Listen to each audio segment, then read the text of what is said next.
സ്ഫോടന കേസിൽ ഒരാൾ കൂടി അറസ്റ്റിലായി. ജമ്മുകാശ്മീർ പുൽവാമ സ്വദേശിയും ഇലക്ട്രീഷ്യനുമായ തുഫൈൽ നിയാസ് ഭട്ടാണ് അറസ്റ്റിലായത്. ഭീകരാക്രമണങ്ങൾക്കായി വൈറ്റ് കോളർ ഭീകര സംഘത്തിലെ 5 ഡോക്ടേഴ്സ് ചേർന്ന് 26 ലക്ഷം രൂപ സ്വരൂപിച്ചതായും വിവരം ലഭിച്ചിട്ടുണ്ട്. ആക്രമണ രീതി, സാമ്പത്തികം എന്നിവയെക്കുറിച്ച് വൈറ്റ് കോളർ ഭീകര സംഘത്തിനിടയിൽ അഭിപ്രായ ഭിന്നതയുണ്ടായിരുന്നതായി അന്വേഷണ സംഘത്തിന് വിവരം കിട്ടി.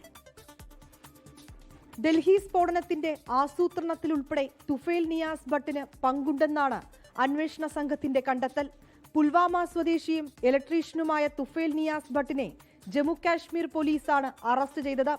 വൈറ്റ് കോളർ ഭീകര സംഘവുമായി ഇയാൾക്ക് ബന്ധമുള്ളതായി അന്വേഷണ സംഘം കണ്ടെത്തി. ഭീകരാക്രമണങ്ങൾക്കായി വൈറ്റ് കോളർ ഭീകര സംഘത്തിലെ 5 ഡോക്ടേഴ്സ് ചേർന്ന് 26 ലക്ഷം രൂപ സ്വരൂപിച്ചു. 2 വർഷം കൊണ്ട് സ്ഫോടക വസ്തുക്കളും റിമോട്ട് ട്രിഗറിംഗ് ഉപകരണങ്ങളും ശേഖരിച്ചു.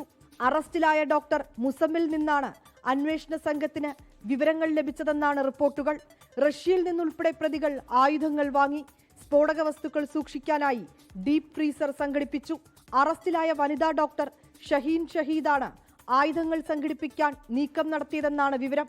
വൈറ്റ് കോളർ ഭീകര സംഘത്തിനിടയിൽ അഭിപ്രായ ഭിന്നതയുണ്ടായിരുന്നതായി അന്വേഷണ സംഘം. അഭിപ്രായ ഭിന്നതയെ തുടർന്ന് ചെങ്കോട്ടയ്ക്ക് സമീപം സ്ഫോടനം നടന്ന കാർ ഓട്ടിച്ച ഡോക്ടർ ഉമർ മുഹമ്മദ് ഡോക്ടർ ആദിൽ റാത്തറിന്റെ വിവാഹ ചടങ്ങിൽ പങ്കെടുത്തില്ല. ജമ്മു കാശ്മീരിൽ മൗലവി ഇർഫാൻ അറസ്റ്റിലായതോടെ ഉമർ വീണ്ടും കാശ്മീരിലെത്തി. ഗാസിഗുണ്ടിൽ വെച്ച് സംഘത്തിലെ അംഗങ്ങളുമായി ഉണ്ടായ അഭിപ്രായ ഭിന്നത പരിഹരിച്ചു. അൽ ഖ്വയ്ദയോട് താൽപര്യമുള്ളവരായിരുന്നു അറസ്റ്റിലായ ആദിൽ റാത്തറും ഇർഫാനും. എന്നാൽ ഉമർ മുഹമ്മദിന് IS-നോടായിരുന്നു താൽപര്യം. 24 ഡൽഹി. ലോകത്തെവിടെയായാലും ഏത് സമയത്തും 24 വാർത്തകളും ഓഗ്മെന്റഡ് റിയാലിറ്റി പാക്കേജുകളും എക്സ്പ്ലെയിനറുകളും വിശദമായി കാണാൻ ഞങ്ങളുടെ യൂട്യൂബ് ചാനൽ നിങ്ങൾക്ക് സബ്സ്ക്രൈബ് ചെയ്യാം.